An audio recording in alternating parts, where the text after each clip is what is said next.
ಕಡೆ ಬಂದಿಲ್ಲ ಮೇಡಮ್. ನೀವು ಯಾವಾಗ ಈ ಘಟನೆ ನಡೆದ ಕಡೆ ಬಂದ್ರು ಓಟ್ ಹಾಕ್ತೀರಾ, ಬರ್ದೇ ಇದ್ರು ಓಟ್ ಹಾಕ್ತೀರಾ? ಇನ್ನೇನು ಅವ್ರು ಬಂದ್ರೆ ಏನು ಪ್ರಯೋಜನ? ಅದೇ ಅದೇ ಬಂದಿರೋದು ಮೇಡಮ್. ಅವ್ರು ಬಂದ್ರು ಓಟ್ ಹಾಕ್ತೀರಾ, ಬರ್ದೇ ಇದ್ರು ಓಟ್ ಹಾಕ್ತೀರಾ, ಇನ್ನು ಅವ್ರು ಬಂದು ಏನು ಪ್ರಯೋಜನ?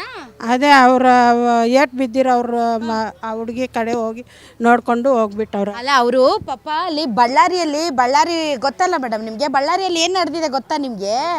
ಈಗ ಜನಾರ್ದನ್ ರೆಡ್ಡಿ ಮತ್ತು ಕಾಂಗ್ರೆಸ್ಸು BJP ನಡುವೆ ದೊಡ್ಡ ಜಗಳ ಆಗೋಗಿದೆ. ಅದರಲ್ಲಿ ಪಾಪ ಒಬ್ಬ ಕಾರ್ಯಕರ್ತರು ಸತ್ತೋಗಿದ್ದಾರೆ. ಅವ್ರ ಮನೆಗೆ ಹೋಗಿ ಅವರು 25 ಲಕ್ಷ ರೂಪಾಯಿ ಚೆಕ್ ಕೊಟ್ಟು ಅಲ್ಲಿ ಮನೆಯವ್ರಿಗೆ ಸಾಂತ್ವನ ಮಾಡಿ ಆ ಮನೆಯವ್ರನ್ನ ಮಾತಾಡಿಸ್ಬಿಟ್ಟು ಬಂದಿದ್ದಾರೆ. ಅಲ್ಲಿ ಬ್ಯುಸಿ ಇದ್ದಾರೆ ಅವರು ಪಾಪ. ದುಡ್ಡೆಲ್ಲ ಏನು ಬೇಡ ಮೇಡಮ್, ಆ ದೇವಸ್ಥಾನ ಮಾತ್ರ ರೆಡಿ ಮಾಡಿ ಕೊಟ್ಟರೆ ಸಾಕು ಮೇಡಮ್. ನಮ್ಗೆ ಅಷ್ಟೇ ಮೇಡಮ್, ನಮ್ಮ ಕೈ ಕೊಡೋದು ಬೇಡ. ಅದು ಅಲ್ಲೇ ಮೇಡಮ್, ಅಲ್ಲಿಂದ ದೇವಸ್ಥಾನನೇ ಮೇಡಮ್. ಅದು ನಾಗದೇವತೆ ಅಲ್ಲಿ ಪಾಯ ಎಲ್ಲ ಹಾಕಿದ್ದೀವಲ್ಲ ಮೇಡಮ್. ಹಾಂ, ನಾಗದೇವತೆ ದೇವಸ್ಥಾನ. ಅದೊಂದು ರೆಡಿ ಮಾಡಿ ಇದು ಕಾಂಪೌಂಡ್ ಕಟ್ಟಿಕೊಟ್ರೆ ನಮ್ಗೆ ಸಾಕು ಮೇಡಮ್ ಅಷ್ಟೇ. ಇನ್ನು ಅವರಿಂದ ನಾವು